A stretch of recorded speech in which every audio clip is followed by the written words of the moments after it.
के दरवाजे पर एक आदमी आया और कहने लगा, राजा मैं बहुत बड़ा चित्रकार हूँ, पेंटर हूँ, पेंटिंग अच्छी करता हूँ, हमें एक मौका दिया जाए। आपके राज्य में ऐसा कोई चित्रकार नहीं होगा, कलाकार नहीं होगा जो इतनी अच्छी पेंटिंग बनाता हो, मैं सबसे अच्छी पेंटिंग बनाऊंगा आपके लिए।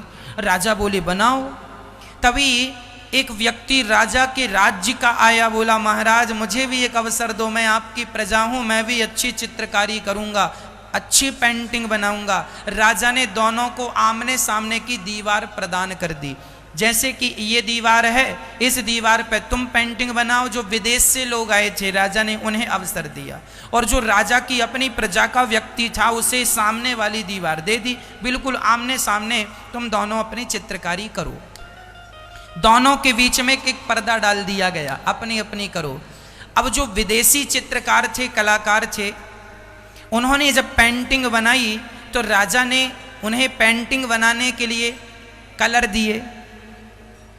कलर से ही तो पेंटिंग बनेगी, पर ये जो राजा के राज्य का व्यक्ति था इसने कोई कलर की डिमांड नहीं की, कोई कलर लिया ही नहीं। अब राजा को बड़ा आश्चर्य हुआ कि ये तो कलर लेके पेंटिंग कर रहे हैं, ये बिना कलर के कैसी पेंटिंग करेगा। राजा ने पूछा भी क्यों जी, तुम्हें कलर नहीं चाहिए? ना साहब हमें कलर की जरूरत नहीं है। अच्छा ठीक है।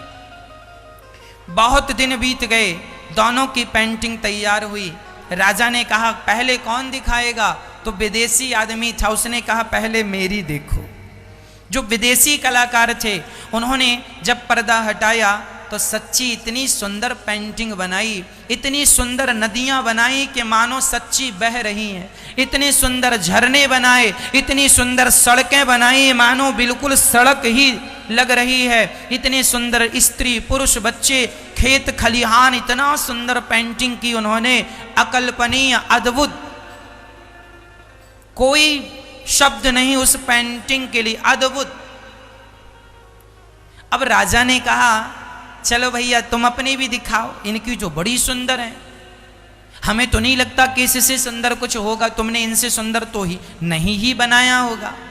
उस व्यक्ति ने अपना पर्दा हटाया, और जब उसका पर्दा हटा तो उसने तो कलर भी नहीं लिए थे, कोई सामग्री भी पेंटिंग की नहीं ली, पर जब पर्दा हटाया तो इतनी सुंदर पेंटिंग, हूबहू वही पेंटिंग बनाई जैसी इन्होंने बनाई, बिल्कुल वही। राजा दंग रह गए कि तुमने इनकी नकल कैसे की, इतनी सुंदर पेंटिंग, और तुम्हारी पेंटिंग तो इनसे भी 20 है, अर्थात और अच्छी। अभी हमें लग रहा था इससे अच्छा कुछ नहीं है, पर तुम्हारी देखने के बाद लग रहा है कि इनकी तो फीकी पड़ गई तुम्हारी पेंटिंग के सामने। पर तुमने बिना कलर के ये पेंटिंग कैसे बनाई? उस व्यक्ति ने कहा महाराज मैंने पेंटिंग बनाई ही नहीं। अरे तो ये दिख तो रही है। महाराज ये पेंटिंग नहीं है, फिर क्या है?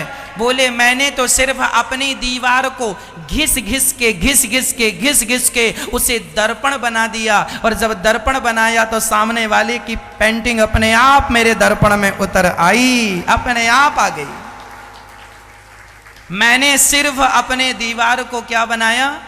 दर्पण बनाया, और जब दर्पण बनाया तो सामने वाले की चित्रकारी अपने आप मेरे में आई, और जब वही चित्रकारी दर्पण के माध्यम से देखी गई तो वह और भी अच्छी लगी।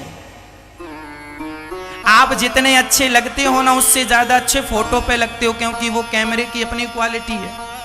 उसी तरह सामने जो पेंटिंग है उसे दर्पण के द्वारा देखा जाए तो वह और भी सुंदर लगेगी। राजा समझ नहीं पाए तुम मैसेज क्या देना चाहते हो, संदेश क्या देना चाहते हो। तब उस व्यक्ति ने कहा महाराज हर व्यक्ति यदि अपने मन को दर्पण बना ले तो जिस दिन मन दर्पण बन जाएगा उस दिन भगवान का चित्र अपने आप इस दर्पण में उतर आएगा, अपने आप उतर आएगा। ईश्वर कहाँ है ये प्रश्न खड़ा नहीं होगा। तुम्हारा मन दर्पण, एक गीत भी हम लोग गाते हैं, तोरा मन दर्पण कहलाए,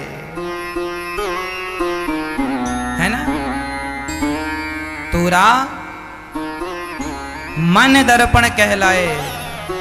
ये जो मन है ना मेरी माँ, यदि ये दर्पण बन जाए, दर्पण मतलब शुद्ध, दर्पण तब बनेगा मन जब मन बिल्कुल शुद्ध हो जाए। और मन जिस दिन शुद्ध हो जाएगा मेरी माँ, सारी चीजें समाप्त हो जाएंगी। जिस दिन मन दर्पण हो जाएगा उसी दिन इस दर्पण में परमात्मा की छवि उतर आएगी, और वही है आत्म साक्षात्कार, वही है भगवान की प्राप्ति।